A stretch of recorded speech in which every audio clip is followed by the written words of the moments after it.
C'est ma troisième QAG sur les maternités et vous continuez à fermer des maternités. Vous mettez en péril la santé des femmes et des enfants.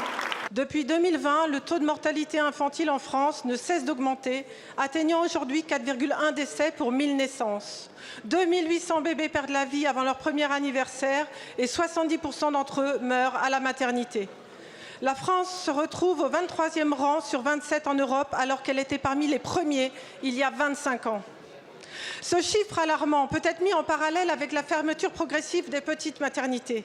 En 50 ans, 75% d'entre elles ont disparu et le dernier rapport de l'Académie de médecine recommande encore de fermer 111 maternités réalisant moins de 1000 accouchements par an, soi-disant pour des raisons de sécurité.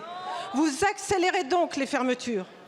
Pourtant, cette logique de rationalisation à outrance, transformant les hôpitaux en usines à bébés, a atteint ses limites.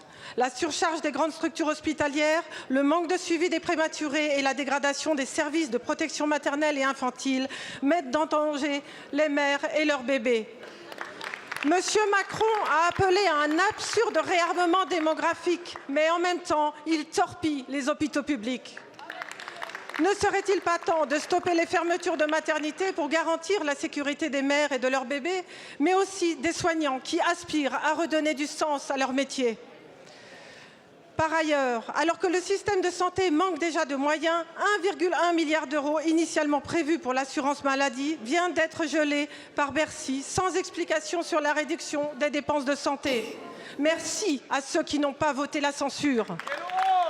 Dans un tel contexte, comment justifier de nouvelles restrictions alors que l'accès aux soins des femmes et des bébés est en jeu ? Monsieur le Premier ministre, quand et comment allez-vous prendre réellement en charge cette question de la mortalité infantile ? Je vous remercie.